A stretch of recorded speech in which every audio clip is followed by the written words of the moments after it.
बिस्मिल्लाहिर्रहमानिर्रहीम। स्टूडेंट्स, मैं उम्मीद करता हूँ आप खैरियत से होंगे। आज हम अपनी क्लास 10th की केमिस्ट्री सीरीज़ के चैप्टर 13 बायोकेमिस्ट्री से लेक्चर नंबर 2 डिस्कस करने जा रहे हैं। और आज के इस लेक्चर में हमारा टॉपिक ऑफ डिस्कशन है sources and uses of carbohydrates.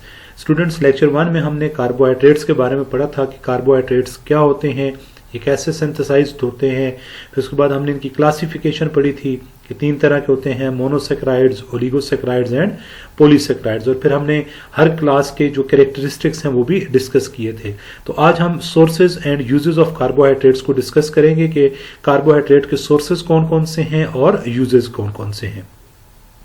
सबसे पहले है ये हमारे पास सोर्सेज ऑफ कार्बोहाइड्रेट्स। तो स्टूडेंट, कार्बोहाइड्रेट्स जो हैं ये बायोकेमिस्ट्री में या बायोमॉलिक्यूल्स में most abundant class of compounds है, यानी बहुत ज्यादा तादाद में इनके कंपाउंड्स पाए जाते हैं और इनके सोर्सेज भी बहुत ज्यादा हैं।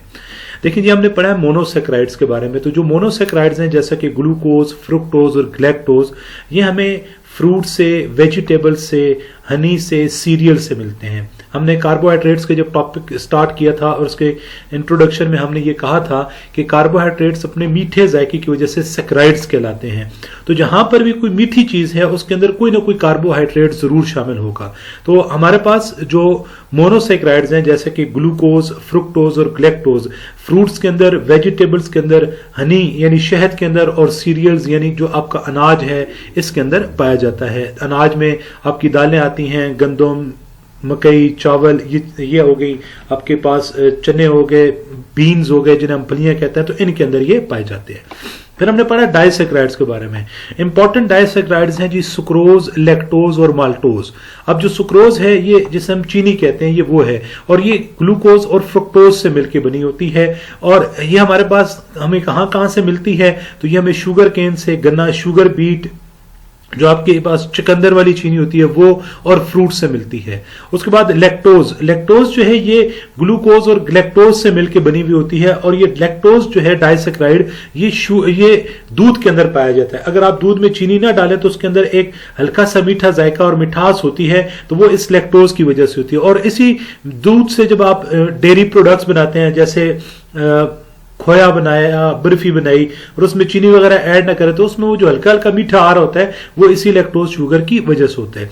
फिर जी माल्टोज हमारे पास एक डाइसेक्राइड है जो 2 ग्लूकोज यूनिट से मिलकर बना होता है, और ये सीरियल्स में पाया जाता है, यानी आपके पास जो दालें वगैरह हैं उनमें पाया जाता है।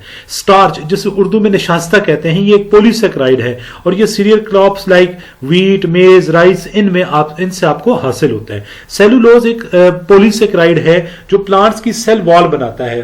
अब जो बायोलॉजी के स्टूडेंट्स हैं उन्होंने 9th क्लास के 4th चैप्टर में सेल वॉल के बारे में पढ़ा है, और जो बायोलॉजी के स्टूडेंट्स नहीं भी हैं उन्होंने 6th, 7th, 8th की साइंस में पढ़ा है कि पौधे के सेल के गिर्द एक रिजिड वॉल होती है जिसे हम सेल वॉल कहते हैं, और वो सेलुलोज से मिलकर बनी होती है। और जो हमारे पास कॉटन होता है ये प्योर सेलुलोज है।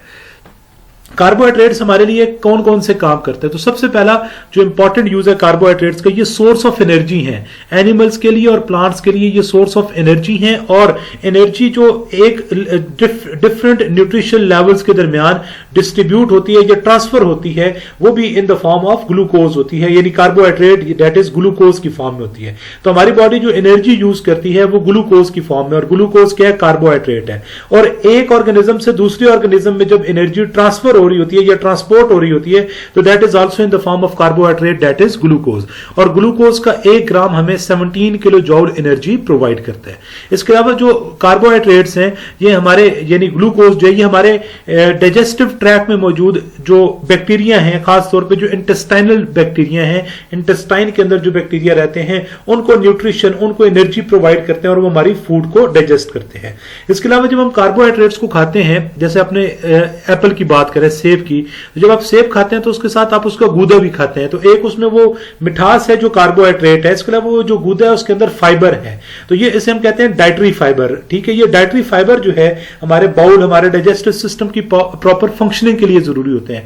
इसके अलावा जो कार्बोहाइड्रेट से हमें फाइबर मिल रहा होता है वो हमारी बॉडी में कोलेस्ट्रॉल लेवल को लो करता है, ब्लड प्रेशर को रेगुलेट करता है। और इसके अलावा कार्बोहाइड्रेट्स हमारी बॉडी में चूंकि सोर्स ऑफ एनर्जी है, तो ये हमारे मसल्स को क्रैम्पिंग से बचाते हैं। क्रैम्पिंग क्या होती है, इसको उर्दू में बल पड़ना, या वो पंजाबी में कहते हैं ना वल पड़ गया या कड़वल पड़ गया, ये वो चीज है। तो क्रैम्पिंग से हमारे मसल्स को बचाती है। तो ये यूजेस हैं कार्बोहाइड्रेट्स के, और यूजेस और सोर्सेज हैं। इसमें से एक तो आपसे सीधा सीधा सवाल पूछ सकता है what are the uses of carbohydrates, तो आपने ये 5 पॉइंट है, 3 लिख दे, 2 नंबर का सवाल दे रहा है तो 3 पॉइंट्स लिख देंगे, और अगर वो 5 का दे रहा है तो फिर 4 नंबर के दे रहे तो फिर सारे पॉइंट्स लिखेंगे। इसके अलावा अगर हम इधर से बात करें तो आपसे पूछ सकता है कि लैक्टोज कौन कौन से मोनोसेक्राइड यूनिट से मिलकर बनी होती है, सुक्रोज कौन कौन से मिलकर बनी होती है मोनोसेक्राइड यूनिट से।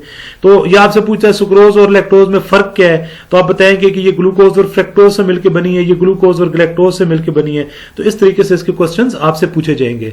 मैं उम्मीद करता हूं आपको ये बातें समझ आई होंगी। किसी किस्म का कोई कंफ्यूजन हुआ तो उसे कमेंट बॉक्स में लिखेगा, आपको जरूर आंसर मिलेगा। Thank you very much.